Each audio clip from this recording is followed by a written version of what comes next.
Welcome, everyone. We are so thrilled to have you joining us today for another custom-tailored deep dive. Really glad you're here with us. Because whether you are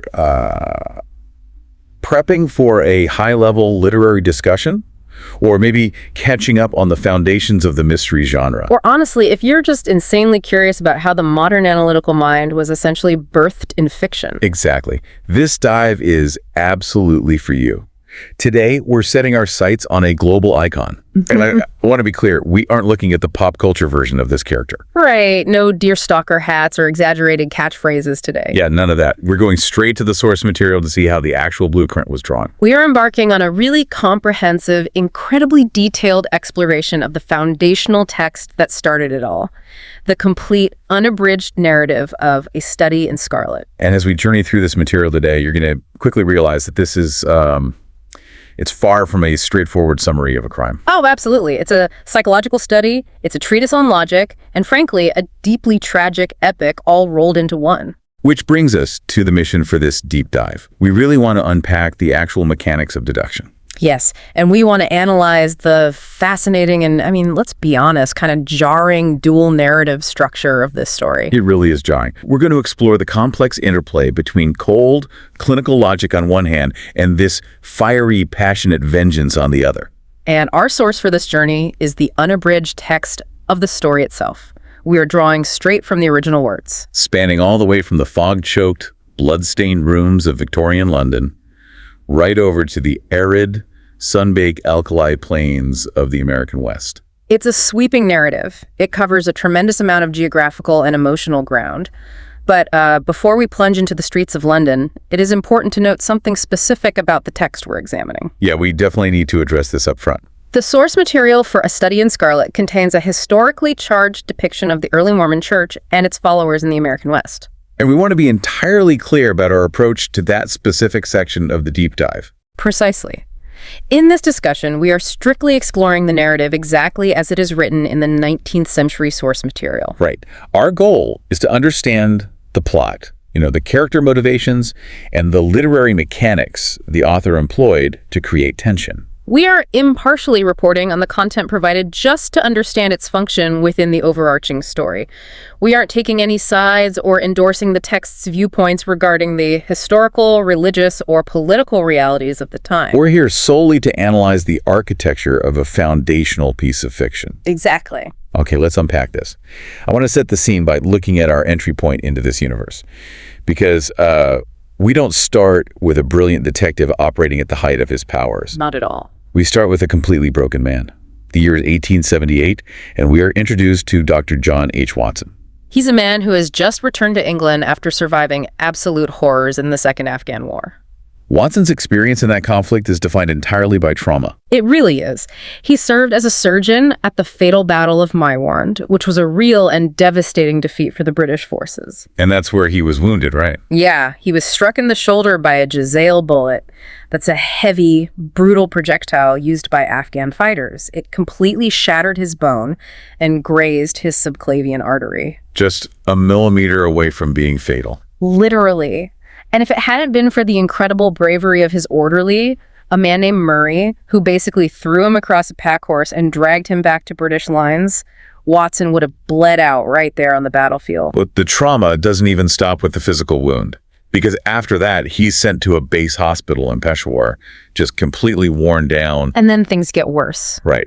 Just as he starts to recover enough to even walk the wards, he is struck down by enteric fever. And to translate that for a modern listener, enteric fever is what we now call typhoid. It's a brutal wasting disease. For months, his life just hangs by a thread. When he finally reaches convalescence, he is so emaciated and weak that the medical board immediately ships him back to England. He lands in Portsmouth with his health, in his own words, irretrievably ruined. And the government gives him a tiny pension, right? 11 shillings and 6 pence a day to survive on. Which is nothing. He has no family, no connections, and really no purpose anymore. So he just drifts to London, and he cynically describes London as that great cesspool into which all the loungers and idlers of the empire are irresistibly drained. He is living a completely meaningless existence in a hotel, just hemorrhaging his meager pension. He realizes pretty quickly he has to drastically cut his living expenses or leave the city altogether. And on the very day he decides to look for a cheaper living arrangement, he runs into a former colleague. Young Stamford. They meet at the Criterion Bar. And Watson is desperate enough to mention he's looking for someone to split the cost of lodgings. Which prompts Stamford to give him a very peculiar look. Stamford mentions that Watson is actually the second man that day to suggest such a thing. The first man being a fellow working at the chemical laboratory at St. Bartholomew's Hospital. But Stamford immediately issues a warning. He tells Watson, "You don't know Sherlock Holmes yet. Perhaps you would not care for him as a constant companion." Which is a huge red flag. Stamford describes Holmes as someone whose ideas are a little queer, an enthusiast in some branches of science, but possessing a mass of out-of-the-way knowledge. Stamford essentially warns Watson that Holmes might be a sociopath. He really does. He says Holmes is so cold-bloodedly scientific that he could easily imagine Holmes slipping a friend a pinch of the latest deadly alkaloid just to observe the exact physiological effects. And Stamford even drops this incredibly unsettling detail. He says Holmes has been known to go into the dissecting rooms and literally beat the dead bodies with a stick. Just to verify how far bruises can be produced after death. It paints a picture of a man utterly consumed by the pursuit of practical, empirical knowledge. He is completely divorced from conventional sentimentality. Beating corpses to study lividity is definitely not normal behavior. No, but it shows a mind completely dedicated to data collection. Watson, though, is so numb from his own experiences in Afghanistan that the idea of a quiet, studious, albeit bizarre roommate actually sounds perfectly fine to him. He's got nothing left to lose, so they head over to the hospital laboratory. And this brings us to the grand entrance. They walk into this lofty chemical laboratory, and Holmes doesn't just casually say hello. Not at all. He springs to his feet with a cry of absolute manic pleasure. He's shouting, "I found it! I found it!" He runs toward them with a test tube, declaring he has finally found a chemical reagent which is precipitated by hemoglobin and by absolutely nothing else. And to understand why Holmes is vibrating with such excitement here, we really have to contextualize the real-world history of forensics in 1878. Right, because things were very different back then.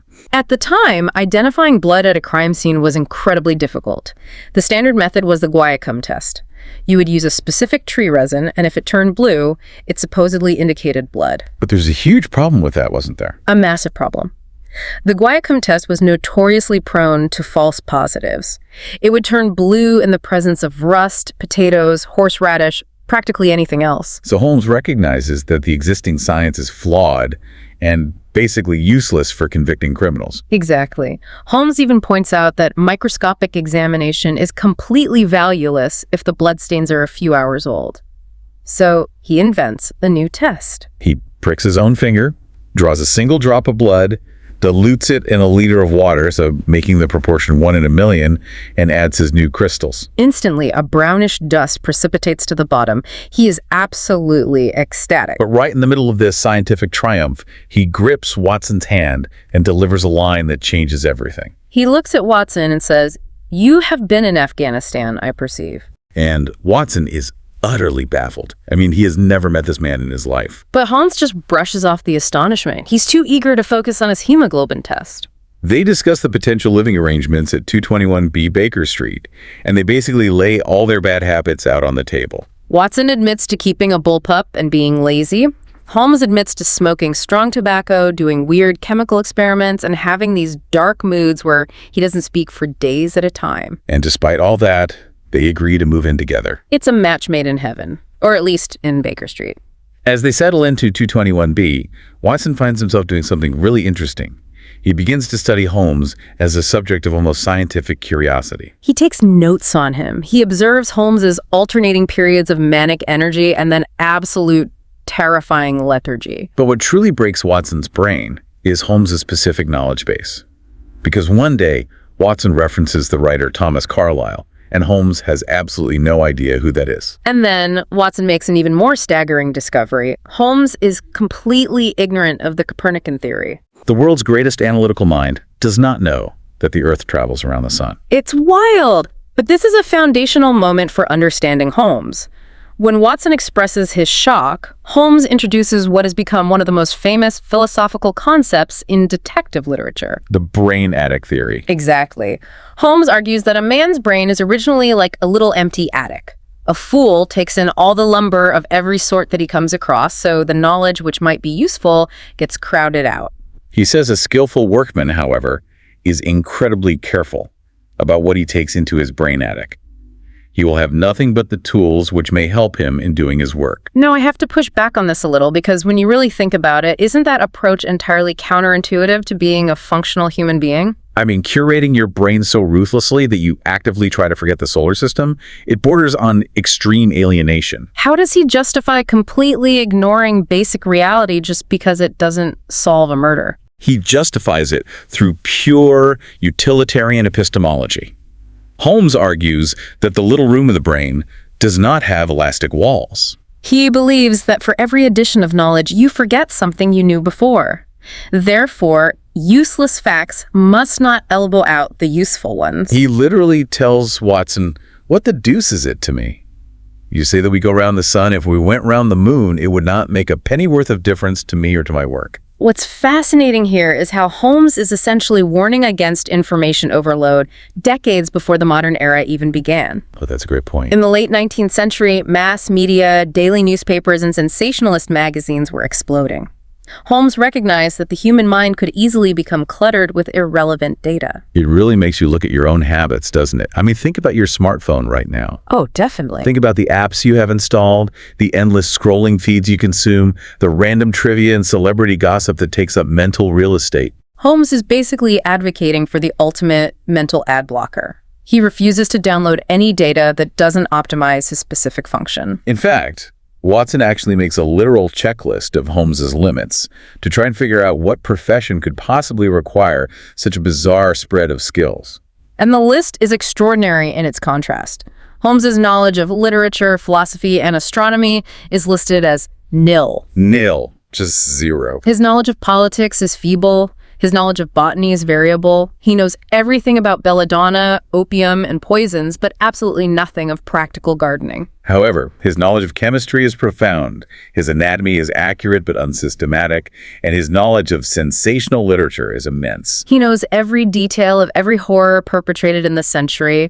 Plus, he's an expert boxer, a swordsman, and has a good practical knowledge of British law. Watson reads this list, throws his hands up in despair, and literally tosses the paper into the fire. He cannot fathom a job that requires you to be an expert in poison, sword fighting, and murder history, but requires zero knowledge of literature. The friction between them really peaks when Watson reads a magazine article titled "The Book of Life." The article claims that an observant man can learn an incredible amount by systematic examination of a person's fingernails, their coat sleeve, their boots, their trouser knees. The writer claims deceit is impossible in the presence of someone trained in observation. And Watson's reaction is visceral. He slaps the magazine down on the table, calling it ineffable twaddle. He says it's easy for someone to sit in an armchair and write these theories, but he challenges the writer to actually perform these deductions on a crowded train carriage. This is the moment Holmes calmly drops the facade. He looks at Watson and says, "You would lose your money. As for the article, I wrote it myself." Boom. Holmes finally reveals his profession. He is the world's only consulting detective. When government detectives like those at Scotland Yard are completely baffled, they come to him. But Watson is still extremely skeptical. He essentially says, "Prove it." He asks how Holmes could possibly have known during their very first meeting that he'd come from Afghanistan. Was he tipped off? Holmes says no, he knew it. He explains that the train of thoughts ran so swiftly through his mind that he arrived at the conclusion without being conscious of intermediate steps. But he slows down the tape for Watson and walks him through the exact logic. And this breakdown is an absolute masterclass in linear deduction. Walk us through it. Holmes explained his thought process like this. He says, "Here is a gentleman of a medical type, but with the air of a military man, clearly an army doctor. He has just come from the tropics, for his face is dark, but that is not the natural tint of his skin, for his wrists are fair." He's noticing the tan lines. Exactly. Then he notes he has undergone hardship and sickness, as his haggard face says clearly. His left arm has been injured. He holds it in a stiff and unnatural manner. Where in the tropics could an English army doctor have seen much hardship and got his arm wounded? clearly in Afghanistan. And the entire sequence of logic took less than a second. Watson is absolutely blown away. But Holmes is completely blasé about it. He complains that there is no real crime to detect anymore, just bungling villainy with transparent motive. He is this high-performance engine just idling in the garage, getting increasingly frustrated. But that frustration evaporates a moment later when a letter arrives from Tobias Gregson of Scotland Yard. And this letter plunges us directly into the core mystery of Lauriston Gardens. Gregson's letter details a bizarre scene at an empty house off the Brixton Road. A police constable saw a light inside around 2 a.m, investigated, and found a dead body. The victim is well-dressed, with cards identifying him as Enoch J. Drebber of Cleveland, Ohio. There was no robbery. But the detail that hooks Holmes is the physical state of the room.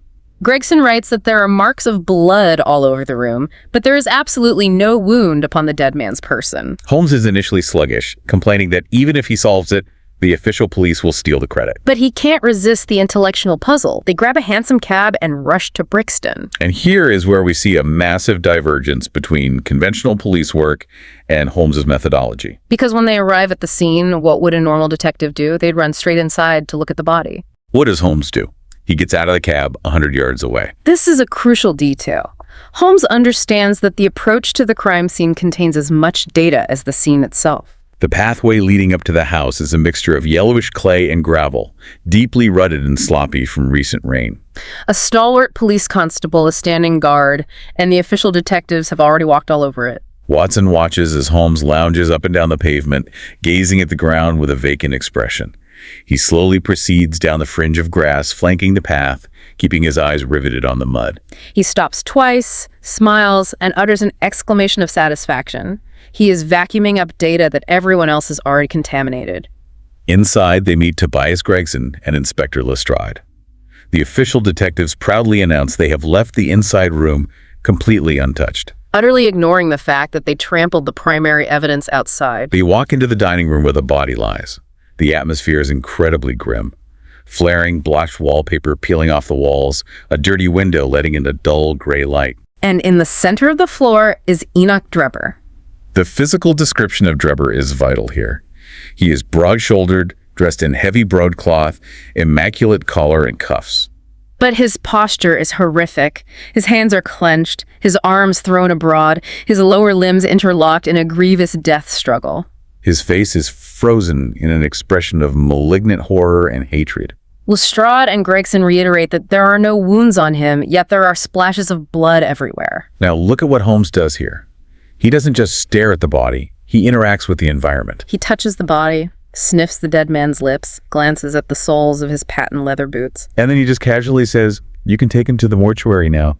There's nothing more to be learned." But as they move the body, a piece of evidence falls to the floor with a clatter. It is a plain gold woman's wedding ring. Lestrade immediately leaps to a conclusion.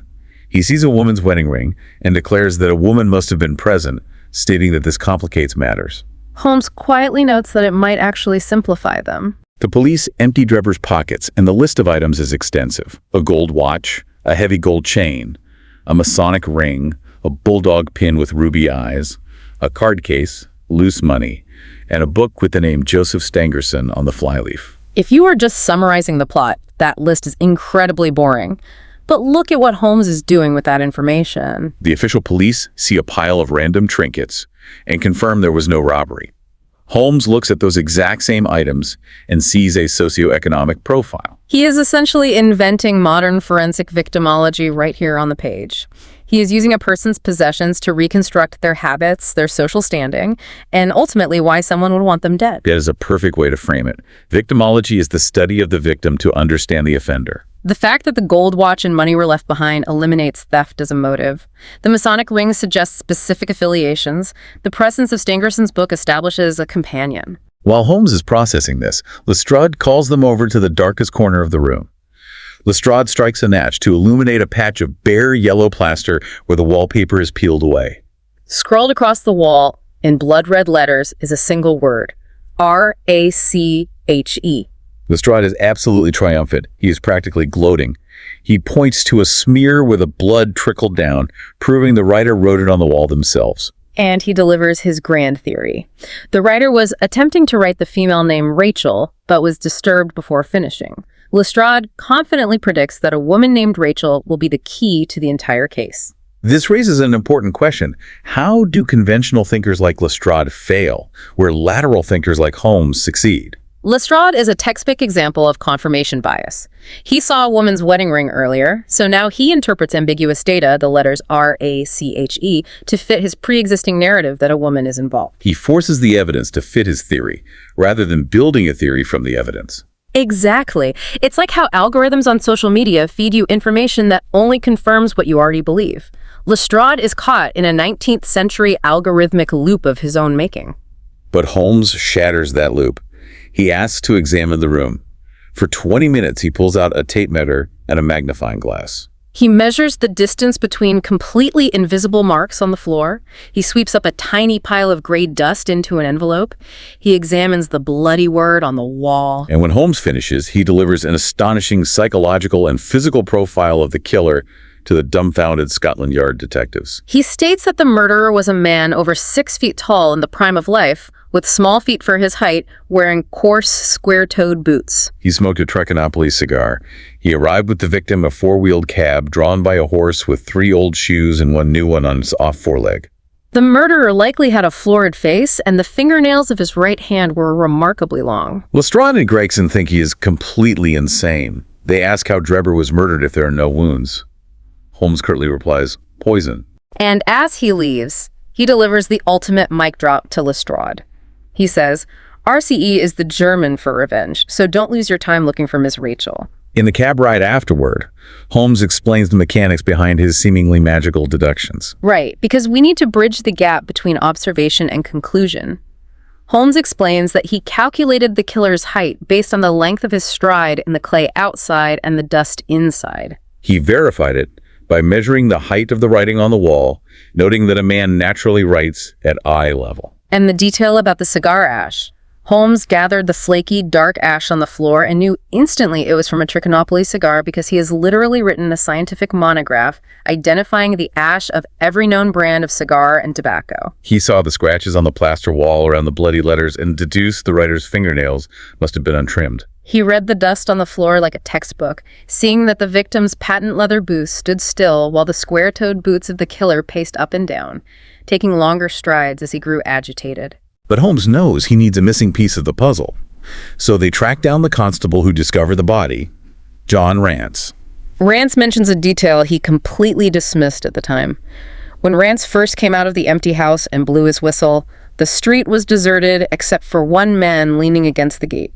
Rance describes him as a tall man with a red face, a muffled coat, who was crying drunk and singing at the top of his lungs.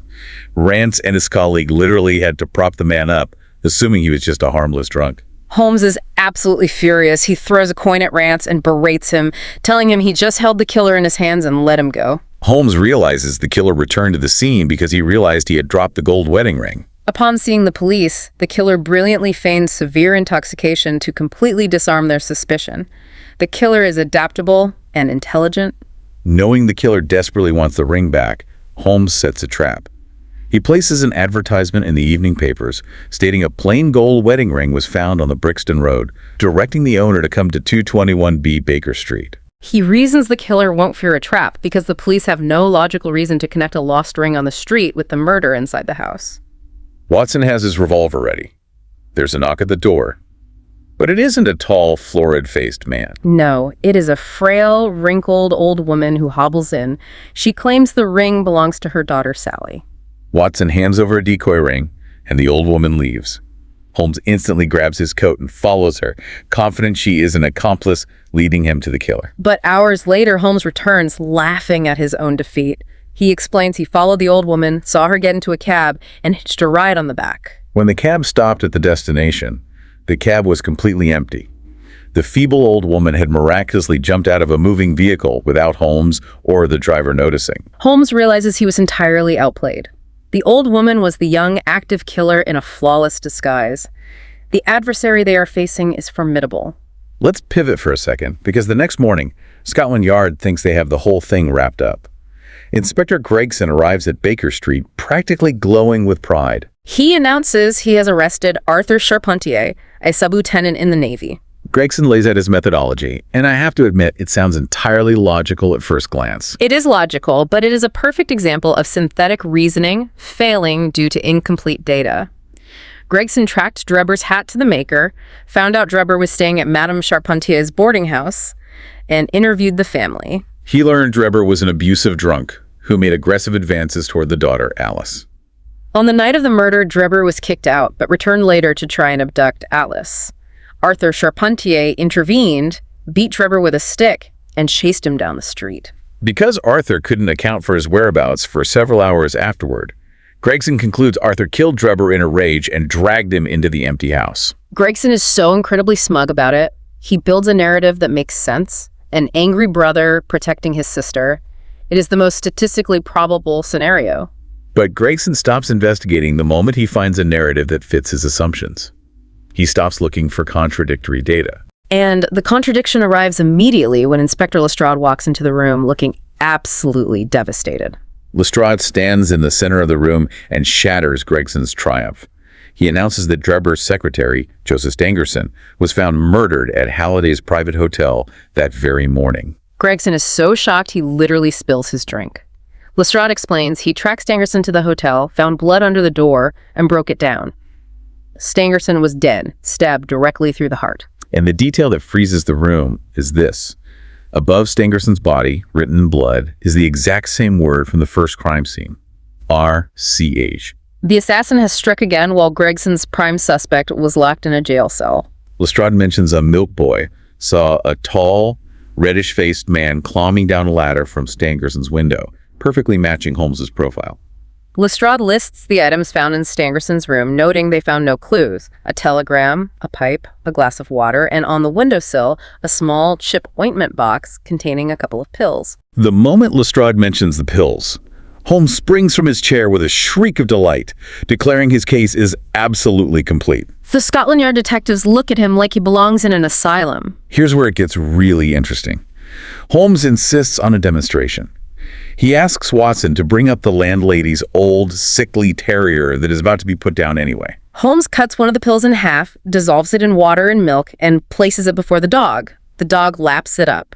The three detectives and Watson sit in tense silence, waiting for the poison to strike.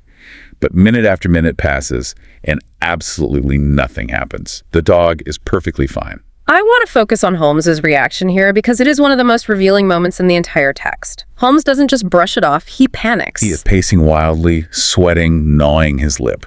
He mutters, "It is impossible that my whole chain of reasoning could have been false." This panic is crucial because it proves Holmes is a true scientist.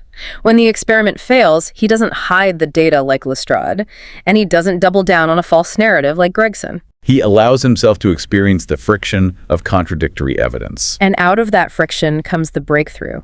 Holmes suddenly realizes his error. He shrieks with relief, grabs the other pill in the box, cuts it, dissolves it, and feeds it to the terrier. The dog's tongue barely touches the liquid before it goes rigid and dies instantly as if struck by lightning. Holmes explains the elegant, twisted logic. In that box, one pill was a deadly poison and the other was entirely harmless. He chides himself for not deducing that before the dog experiment. He points out to the baffled police that the bizarre details, the empty house, the blood without wounds, the pills are not complications. They are massive, flashing neon signs. The stranger the detail, the easier the case, because it eliminates the standard, mundane explanations. Gregson is completely out of patience. He demands to know the name of the killer. Holmes calmly says he knows the name, but capturing him is the real trick. The killer is shrewd and desperate, but Holmes has already set his own snare. He calls for a cab to supposedly take him on a journey.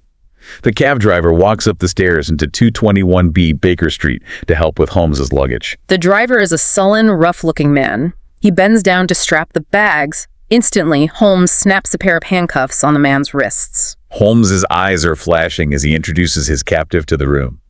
"Gentlemen, let me introduce you to Mr. Jefferson Hope, the murderer of Enoch Drebber and of Joseph Stangerson." The room explodes into violence. Jefferson Hope lets out an inarticulate roar, wrenches himself free with terrifying strength, and hurls himself straight through the glass window. It takes Watson, Holmes, and the two Scotland Yard detectives half strangling him to drag him back and pin him down. Holmes calmly notes that they have the man's cab waiting downstairs to transport him to Scotland Yard. And right here, at the absolute peak of the tension, with the killer finally in handcuffs and the audience desperate for an explanation, the source material executes one of the most jarring narrative shifts in literary history. It completely abandons London. It abandons Holmes and Watson. Part 2 of the novel throws us across the Atlantic Ocean and decades into the past, dropping us directly into the desolate, lethal environment of the American West. I remember reading this for the first time and literally checking to see if a printing error had stitched two different books together. Right. We leave the foggy clinical intellect of London and land in a chapter titled The Country of the Saints. Why did Arthur Conan Doyle do this? He does it to fundamentally transform the genre of the story.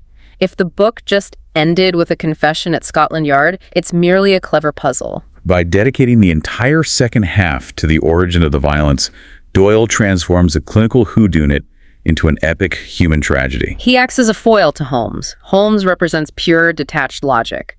The American West represents raw, unbridled passion and survival. You cannot fully appreciate the cold resolution of the crime without understanding the fiery heat of its inception. The narrative opens on a scene of utter starvation in the Alkali Plains. A man named John Ferrier and a little girl named Lucy are the sole survivors of an expedition that perished in the desert. They are surrounded by bleaching bones, waiting for the buzzards to finish them off. But as they prepare to die, an enormous cloud of dust appears. It is a massive migration. Thousands of people, wagons, and armed outriders. It is the Mormon exodus led by Brigham Young, fleeing persecution to establish a sanctuary in the desert. Bramian's caravan rescues Ferrier and Lucy, but Young issues a non-negotiable condition. He says, "We shall have no wolves in our fold.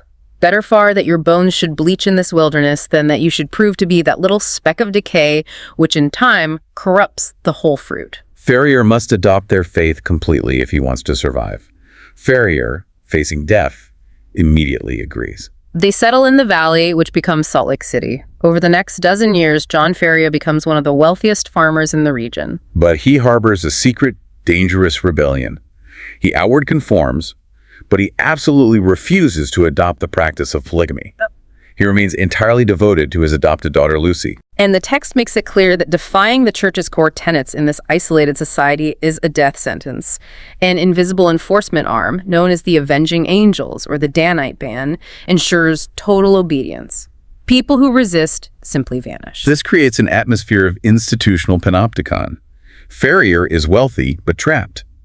Meanwhile, Lucy grows up into a fearless, beautiful young woman. Her life changes when she is nearly trampled by a stampede of cattle, only to be rescued by a rugged, Gentile silver prospector named Jefferson Hope. Hope is an outsider, a pioneer who survives on his wits in the mountains. The contrast between Hope's individual freedom and the suffocating control of the settlement is stark. Hope and Lucy fall deeply in love. Hope proposes, and Ferrier, who despises the idea of Lucy marrying into a polygamous household, happily gives his blessing. Hope leaves for Nevada to secure his mining claims, promising to return and marry her. But the moment Hope leaves, the institutional dread descends on the Ferrier farm. Brigham Young personally visits John Ferrier. Young accuses Ferrier of hoarding his wealth and failing in his religious duty by not taking wives. But the true threat is aimed at Lucy. Young dictates that Lucy must marry a Mormon within 30 days. She must choose between the sons of two high-ranking elders, Enoch Drebber or Joseph Stangerson. If Ferrier resists, Young implies they will be wiped out. And here's where the psychological warfare becomes terrifying. Ferrier locks his doors and loads his rifle, determined to wait for Jefferson Hope. But the next morning, he finds a piece of paper pinned to his blanket inside his locked bedroom. It reads, 29 days are given you for amendment, and then the invisible countdown has started. Every single day, the number decreases. 28 painted on the ceiling, 27 scratched into the door. The sheer terror of knowing you are constantly watched, constantly accessible to your executioners, breaks the old man's sanity. If we connect this to the bigger picture, this is the exact, chaotic, emotional, terrifying reality that Holmes's clinical logic is eventually forced to process. Ferrier and Lucy are suffering profound human agony. When the countdown reaches 2 days, Jefferson Hope finally manages to slip through the cordon of guards. He has ridden his horse to the point of exhaustion. He orchestrates a desperate nighttime escape, through the mountain passes. They flee into the Eagle Ravine, navigating treacherous terrain all night. They think they are safe. Hope leaves Ferrier and Lucy at a campsite to go hunt for food. But he gets lost in the winding gorges. When he finally returns to the camp, the fire is dead. The horses are gone. And there is a freshly dug grave with a marker reading, John Ferrier, died August 4th, 1860. The avenging angel slaughtered Ferrier and kidnapped Lucy back to the city. Hope's entire world is annihilated in an instant. He creeps back to the city and learns from an acquaintance that Lucy was forced into marriage with Enoch Drebber, who only wanted her to claim Ferrier's massive estate. Stangerson had actually murdered Ferrier during the raid, but Drebber won the argument over the spoils. Lucy is utterly broken. She dies of a broken heart within a month. Drebber doesn't care at all. But on the night before her burial, a savage, starving Jefferson Hope breaks into the house. He walks up to Lucy's body, kisses her forehead, and violently rips the gold wedding ring off her finger, snarling that she won't be buried in it. He vanishes into the mountains, transforming from a romantic pioneer into a machine of absolute vengeance. This begins a 20-year global hunt. Hope is relentless. He haunts the mountains for months, nearly assassinating both men. The fear drives Drebber and Stangerson out of the church. They flee with their wealth and become Gentiles, moving across the United States. Hope spends 5 years saving money in the silver mines just to fund his pursuit. He tracks them to Cleveland, then to Europe, St. Petersburg, Paris, Copenhagen, until he finally corners them in London. Which brings us crashing back to the interrogation room at Scotland Yard. Jefferson Hope is in handcuffs, but he isn't panicked. He is smiling affably. He gladly gives a full confession because he knows human justice cannot touch him. He is suffering from a massive aortic aneurysm. His heart is literally a ticking time bomb, swelling and quivering in his chest. He took a job driving a cab in London specifically to track his prey without drawing attention. Hope's psychological state is fascinating. He does not view himself as a murderer. He views himself as an instrument of divine retribution. He tells the detectives, "I was determined that I should be judge, jury, and executioner all rolled into one." He explains how he separated his targets. Drebber was drunk and trying to pursue Alice Charpentier.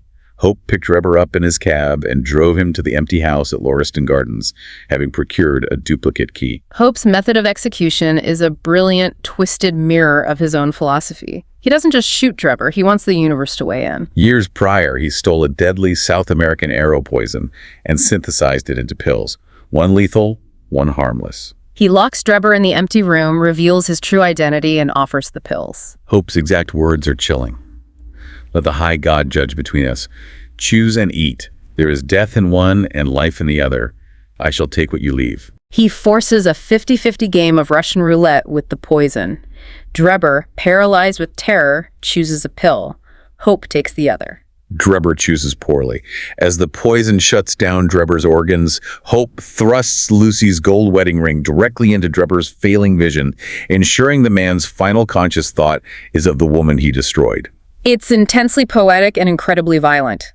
But the exertion of the moment causes Hope's aneurysm to surge, resulting in a massive nosebleed. In a flash of grim inspiration, he dips his finger in his own blood and writes RACHE on the wall, specifically to confuse the police by mimicking the tactics of secret political societies. He drives away, realizes he dropped the ring, goes back, expertly fakes being a drunk to Constable Rance, and escapes. Hope's encounter with Stangerson at the hotel was meant to follow the exact same protocol. Hope climbed through the window, woke Stangerson, and offered the pills. But Stangerson, knowing he was trapped, attacked Hope. In the ensuing physical struggle, Hope was forced to stab him in self-defense. Hope ends his confession by looking at the official police and saying, "You may consider me to be a murderer, but I hold that I am just as much an officer of justice as you are." The irony is astounding. Hope gets his ultimate release. The very night after his capture, before he can ever face a judge, his aneurysm bursts. He is found dead in his cell with a placid smile on his face. He completed his mission and outran the law. The official detectives, Gregson and Lestrade, are furious because they lose their high-profile trial and the chance for public glory. For Sherlock Holmes doesn't care about the glory. The capture of the data was his reward. In the final scene at Baker Street, Holmes explains the ultimate theory of his success to Watson. He introduces the concept of reasoning backwards, which he calls analytical reasoning. We really have to dig into this concept because it is the core operating system of Holmes's brain. How does reasoning backwards actually work? Holmes explains that most people use synthetic reasoning. If you give a person a sequence of events, event A causes event B, which leads to event C, they can synthesize that information and predict the final result. That is reasoning forward. Gregson did this. He saw an angry brother, a fleeing victim, and synthesized a murder. But analytical reasoning is entirely different. Very few people can be presented with the final result, event C, and trace it backward through the causal chain to reconstruct events B and A. Think of it like walking into a room and seeing a shattered vase on the floor next to a very guilty-looking cat. Synthetic forward reasoning is linear. The cat jumps on the table, it hits the vase falls and breaks. That is predicting an outcome based on actions. But Holmes doesn't see the jump. Holmes walks into the room after the fact. He looks at the broken shards, the specific splash pattern of the water on the rug, and the wet paw prints leading away. He uses that final result to reverse engineer the velocity and angle of the cat's jump. He is reverse engineering reality. Precisely. Holmes had the final result, a dead man in an empty house. From seemingly disconnected clues, the muddy cab tracks, the length of the stride in the dust, the specific cigar ash, the smell of poison on the lips, the lost ring, he reasoned backward to determine the exact physical attributes of the killer and the mechanics of the crime. He demonstrates his famous maxim, when you have eliminated the impossible, whatever remains, however improbable, must be the truth. And he can only do this because of the brain attic. Because he ruthlessly discarded philosophy, astronomy, and literature, his mental workspace is perfectly organized to run these reverse engineering calculations without emotional or cognitive interference. It is incredibly effective, and it makes you wonder about the applications in our own lives. How often do we just stumble forward reacting to events synthetically instead of starting at our desired end goal and analytically reverse engineering the steps necessary to achieve it? It's a true paradigm shift in problem solving. Holmes proves that clarity of thought requires a disciplined curation of inputs. So what does this all mean when we put the pieces together? A study in Scarlet is so much more than a blueprint for modern forensics or a simple mystery. It is a profound exploration of a fundamental human dichotomy. You have the messy, bloody, incredibly intense passion of Jefferson Hope's revenge, a fire born in the lawless American West. And it creates a chaotic reality that can only be untangled by the freezing, cold, detached, flawlessly curated logic of Sherlock Holmes in Victorian London. The story builds a perfect symbiosis between chaos and order. Holmes sits in his Baker Street apartment complaining that he has no purpose. He needs the tragic, violent chaos created by human emotion to give his vast intellect a reason to exist. And the chaos of Hope's vengeance requires the unique intellect of Holmes to be properly understood and resolved. It is a stunning dynamic, and it leaves us with a genuinely provocative thought to mull over. Holmes claims that true genius lies in keeping the brain attic perfectly sterile, void of useless emotions, attachments, and extraneous knowledge. He prides himself on feeling absolutely nothing. But consider this. If it weren't for the deep, unyielding, obsessive emotional love of Jefferson Hope for Lucy Ferrier, there would have been no puzzle for Holmes to solve in the first place. Without the extremity of passion, pure logic has absolutely no playground. So ask yourself, who is truly the master of their own existence? The man who disciplines himself to feel absolutely nothing, or the man who is driven by feeling absolutely everything? That is the philosophical tension that ensures this story remains immortal. Thank you so much for joining us on this deep dive. Keep questioning the lumber, cluttering up your own brain attic, and we will see you next time.